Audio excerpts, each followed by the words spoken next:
салом алайкум дӯстони ҳамешагии рӯзномаи хатлон. Инак нашри навбати барномаи набзи хатлон аст. манзури шумо аз ютуб канали рӯзномаи хатл мутаваҷҷеҳ бошед.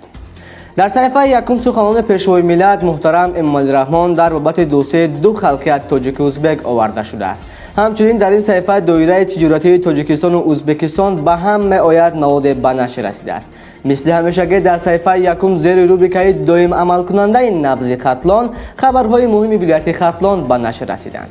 ин буд маълумоте дар бораи саҳифаи якум. мегузорем ба саҳифаи дуюм рӯзнома. дар ин моҳ мо 24-мин солгарди ваҳдати миллиро ҷашн мегирем. бо ин мақсад аз ҳоло сар карда дар бораи ин санаи муҳими таърихӣ маводҳо ба таб мерасанд ки ваҳдат бузургтарин дастоварди миллат аз зумраи онҳост. ба муносибати 30-солагии истиқлолияти миллӣ авроқи рангини даврони соҳиби истиқлолӣ соли 2000 маводе ҳаст ки ҳар шумора ба нашр мерасад. хонед дар ин сол рӯйдодҳои муҳиме ба вуқӯъ омадаанд бифаҳмед. пас аз хондани ин мавод агар ба дидгоҳи хос таваҷҷӯҳ намоед, маводҳои ҷолибе ба нашр расиданд. тӯли чанд вақт мешавад ки бар асари зарра дидани баъзе аз маҳалҳои аҳолинишини вилоят сокинон ба ташвишанд. бо ҳамин мақсад дар саҳифаи рӯзнома гӯшае ҳаст бо номи суратдалел ки пайваста аз рафти корҳои сохтмонӣ, хонаҳои истиқоматии сокинони аз офатҳои заррадидаи ноҳияҳо гузошта шудааст. дар саҳифаи сеюм маводҳои ҷолибе ба нашр расиданд. аз ҷумла харгӯшпарварӣ соҳаи сердаромад аст, вале рушди он дар вилояти хатлон қаноатбахш нест. инчунин маводи видеояш бо тарзи гузоштани QR-код оварда шудааст ки хонанда метавонад бо сканер кардани ин QR-код ба нашри видеои он биравад. аз журналистикаи табаат то журналистикаи ҳирфаӣ таҳлили хубест дар бораи журналистика. ба саҳифаи сеюми шумораи 33 таваҷҷӯҳ кунед. пурратар мефаҳм. рӯҳбахши маъюбон кохи нур сохта мешавад. офатҳои табиӣ ва роҳҳои паст кардани хатари онҳо. ин мавзӯъе ҳастанд ки дар саҳифаи сеюми шумораи 33 ба нашр расиданд. агар хонед, мавзӯъҳои ҷолибе ҳастанд. инак расидем ба саҳифаи 4 шумора. дар ин саҳифа мисли ҳамешагӣ маводҳои хубу фароғатӣ, панду андарз, маълумот дар бораи мавзӯъҳои таърихӣ ва дигар маводҳои ҷолибе ба таб расиданд. хонед, ҳаловат мебаред. ин буд маълумоти мухтасар дар бораи шумораи рақами 33 дар соли ҷорӣ. мегузарем ба шумораи 34.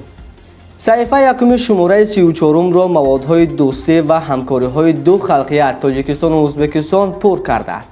ҳайати эҷодии рӯзнома ба хотири боз ҳам қавитар шудани ҳамкориҳои дуҷониба маводҳои бародариву ҳамкориҳои ин ду кишвари ҳамҷаворро ба нашр расонидаанд.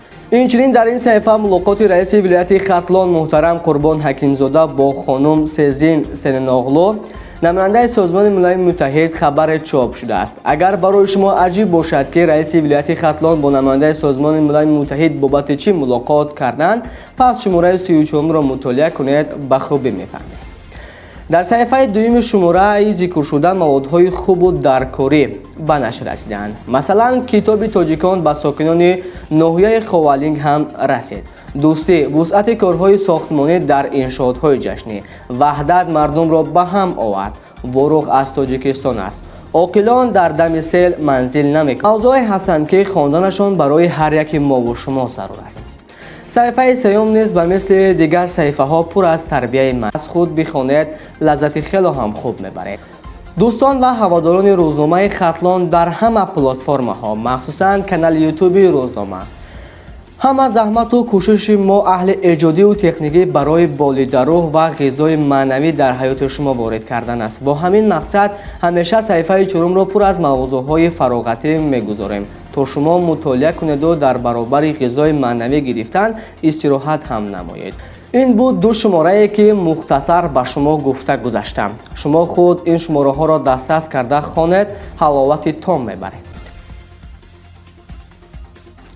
рӯзномаи дӯстдоштаи шумо барои эълон гузоштани ҳаводоронаш корро осон кардааст.